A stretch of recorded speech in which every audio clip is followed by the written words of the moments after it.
A ba da ba ba da bee ba doo da boo ba da da da da da da da. What's up, y'all? Philly Fly Show checking in here, kicking it at Right Way Production Studios, and we are back. Now, my mic's being a little difficult here for me today. I try to keep this in the little yellow bar range so everyone can hear nice, but it keeps creeping up in the red, which I feel like distorts and all that kind of fun stuff. But we're here, we're live, and we got UFC pay-per-view 314, but before we get into that little tooting of the old horn here, we had UFC Fight Night, Josh Emmett versus Lee Rowan Murphy last week, and the Philly Fly Show came in a swangin'. First fight of the night, wrong. Co-main event, wrong. And that's it. Out of all 12 fights, 10 for 12. That's a little toot of the whole old horn. And not only a little toot of the old horn, uh, two good underdog picks. One was only a plus 125, so I won't say it was super good and super great pick. But the one I want to toot my own horn was O'Day Osborne getting the knockout at plus 220 on the money line. If you picked him to get a knockout because you listened to the Philly Fly Show, said I was leaning on that just because he had the most UFC, or he was the more UFC veteran in that fight. Ugh. Against an undefeated fighter who hasn't felt adversity, he was going to feel adversity there against that type of guy. That's all I had to say. Last week, great week. We're going to follow that up with a great week at the UFC pay-per-view 314 now. We had two awesome featherweights fighting off, and we also had the featherweight champ vacate the belt.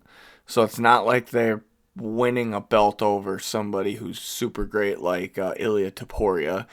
Fortunately, I have to say that he is one of those type of fighters that just he's great. He literally is, but I really can't believe that the weight cut was killing him that badly. And I just think he just didn't.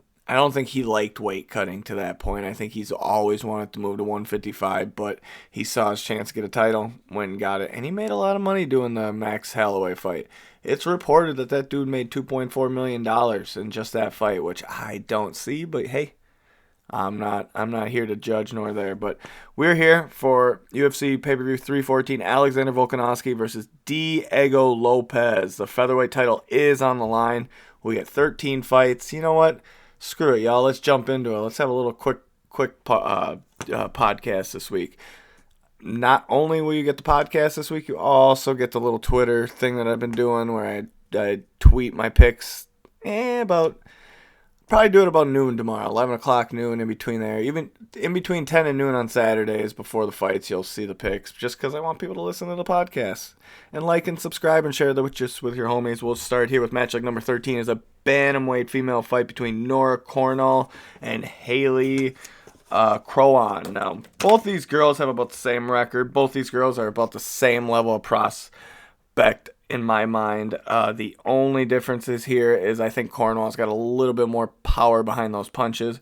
She is a negative 180 favorite, whereas Haley is a plus 150 underdog. I'm going to go Nora here with the negative 180. Only 1 out of 5 on my confidence level that she can get her hand raised after this fight, though. We will jump to the middleweight division. Match like number 12, Tresean Gore versus Marco Tulio. It's good to see Marco Tulio get another shot here. And Tresean, man, they feed that guy to the dogs, man. They really have high hopes for him because you don't just get these type of fights without having high hopes. But, man, if they could just give him a little bit of warm-up fight, I'd feel a little better about it. So, plus 300 on Gore. Tulio negative 400. I'm going to go Tulio here, and I'm pretty confident. 3 out of 5 on a confidence level. He can get his hand raised after the fight. Pick it on the money lines here. Remember that, guys. Match like number 11. I'll say it after this, before I give this little description. It's a flyweight bout between Sumaderje and Mitch Rapso. Now, Sumaderje is a negative 175 favorite. Mitch is a plus 145 underdog. Yo, Sumaderje is supposed to be the super good up-and-coming guy from China. Has not lived up to the hype against top-level competitors, has against low-level competitors. So we will see if Mitch is a low-level competitor. I think Sumaderje gets the win, but I'm totally staying away from this fight on a betting perspective and just going to sit back and see if this guy can get a W behind his name. 1 out of 5 on the confidence that Sumaderje gets his hand raised after this fight. Ooh, Had to get a quick drink there, guys. Got a little dry mouth. Match like number 10 here is a middleweight bout between Sadiq's Humas and Michel Olezuka. Now, Mikel is a negative 190 favorite, where Humas is a plus 160 underdog. Yo, man, Humas is a crazy good kickboxer. Got the skill set to do it. Has to work on his gas tank, but been there that that's what he's been putting the work in on his gas tank. Mikel's a power counter striker, so his downfall is he will take one or two to give you one, and his power does back it up, but his problem is he's fighting a good striker and kickboxer, Humas, however you say his last name. You don't want to do that. I'm going to go with the plus 160 underdog in Sadiq Humas. And this is a do not blink fight. I swear to you, both guys will stand and bang, and it's going to be a banger. 1 out of 5 in the comments level that Humas gets his hand raised. So, match leg number 9 is a featherweight bout. I want to quickly count this here, guys. 1, 2, 3, 4, 5 featherweight fights tonight, including the title fight. Without the title fight, 4 other ones. Featherweight division's moving forward here tonight with some good fights. So we'll stick with it. Like I said, matchup number 9, Darren Elkins versus Julian Erosa. Julian is on a tear right now in the UFC. Darren Elkins has got 2 good wins behind him against up-and-coming guys where, sometimes as the UFC gatekeeping vet like him, you have to take these up-and-coming fights, but I like that they gave him Julian Erosa this time because those other guys his skill set in wrestling was just too much for him. Julian is more of a striker, but he does submit people, and he's got some grappling to him, so it's going to be a good fight. But I think his downfall is going to be the wrestler. That's where he has struggled to a point. He's better against strikers, so Darren Elkins being more of a grappling mixture of an MMA guy, yeah, I'm going to go Darren Elkins here with that plus 260, 1 out of 5 on a confidence level there. So if you do that, guys, risk it up, man. Sometimes you got to pick these underdogs that I just see it written on the wall. If Darren Elkins loses, he loses. It's not going to be a big deal to me.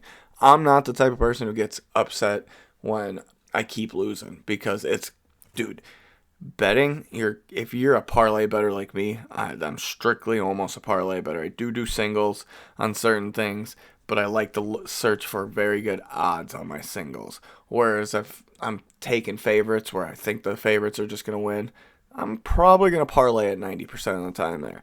That's the type of bettor I am. Guess what? You win some, you lose some. On parlays, it's typically, if you're 4-leg, 5-leg, you're hitting 4 out of you're missing by 1, dog. It's usually how it goes. And when you miss by 1, you get kind of used to hey, you're going to pick wrong things. Don't feel bad. Get back in there and double up your money. All right.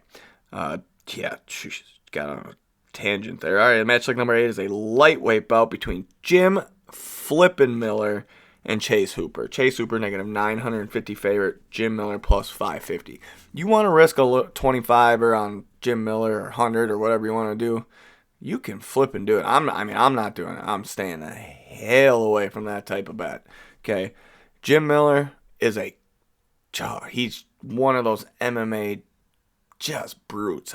He's just a brute. He's just fight anybody, go in there. He's a dog. He's not always going to win. He's not always going to lose. Just great UFC competitive guy. His problem is Chase Hooper just hit a different level out of nowhere. Always had this crazy good grappling behind him when he was at featherweight, moved up to lightweight. Ever since he moved up to lightweight, he's worked on striking, and he's found some pop in those hands.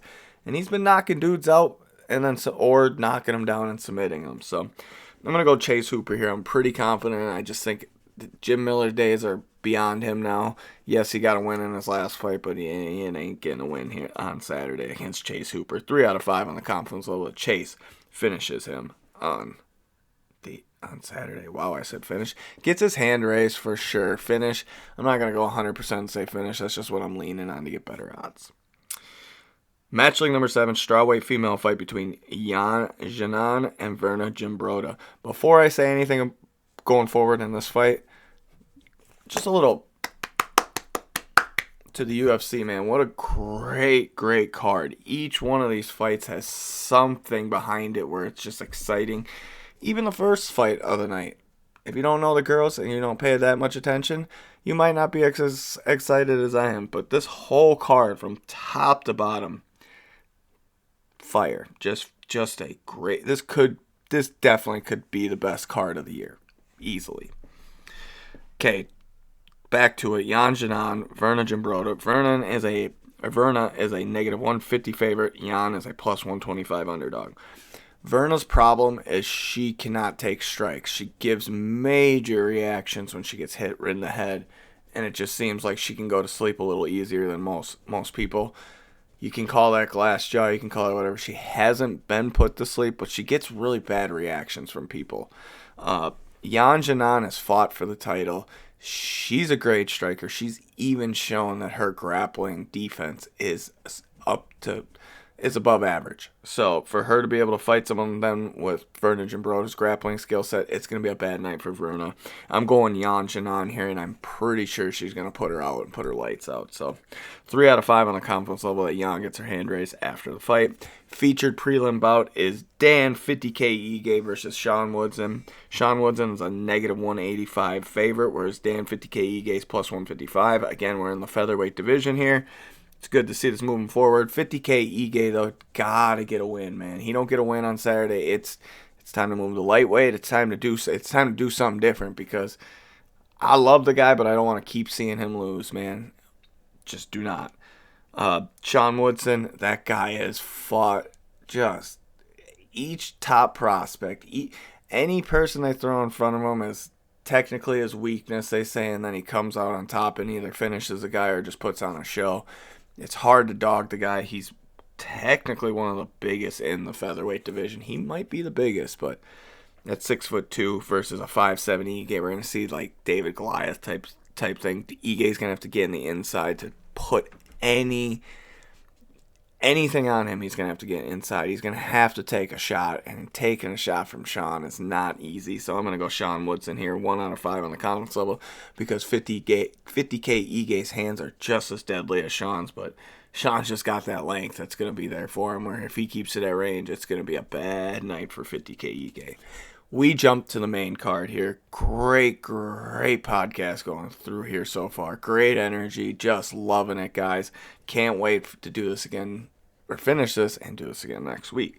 Main card here, match like number 5, Nikita Krylov back, finally in action after 2 years.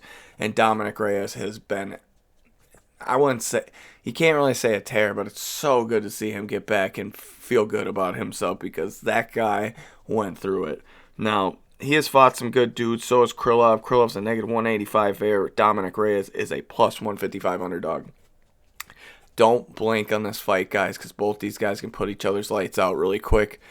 I think the problem in this fight and the weakness, the major outlining weakness, is going to be on Krylov's side.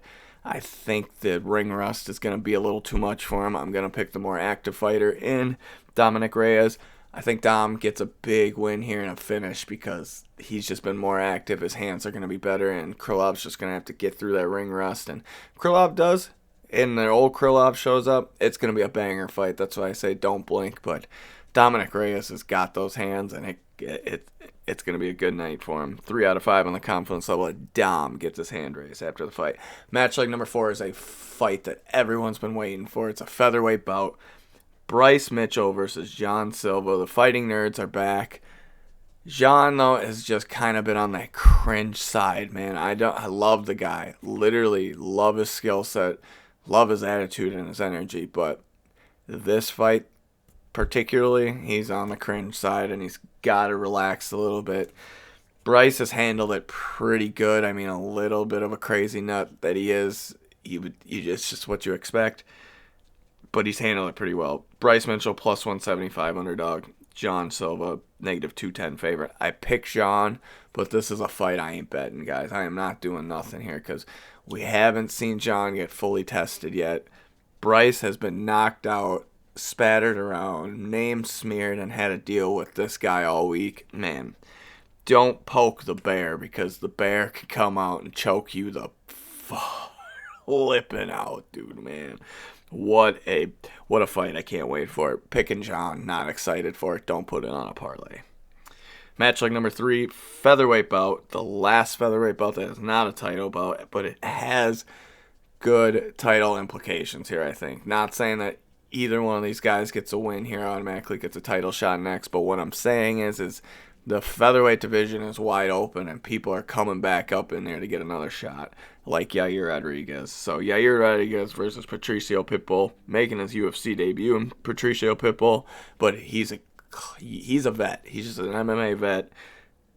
It's going to see if he can hang with the big dogs here. Negative 195 on Yair, plus 165 on the underdog Pitbull, making his UFC debut. I have said it before. I have to say it again. You fight in any other promotion that's considered top level, that's just not as good as the UFC. It never will be. Nothing has been in a long time. It never will be. The UFC gets the top and best talent. Yeah, there's always a couple outliers out there. But to me, this ain't one of them. Patricio is not one of these outliers to me. He's a good UFC vet. He could take out anybody outside of the top 5. It's the top 5 guys that I just don't know. I got to see it. I got to see his fight. So I'm going to sit back. I wouldn't put this on a parlay, but I'm reasonably confident that the UFC guy is going to get his hand raised after the fight. Yair Rodriguez, 1 out of 5 on the confidence level that he gets his hand raised. Oh, that one was hard, man. It was really hard. I didn't want to pick against Patricio like that, but Michael Chandler has shown me that it's hard for guys to stay up here. But then you get guys like Justin Gaethje who came up out of World Fighting Alliance. Just things happen. Things are different. Things happen. Can't wait. Co-main event of the evening is a don't miss flippin' test is what I'm calling it.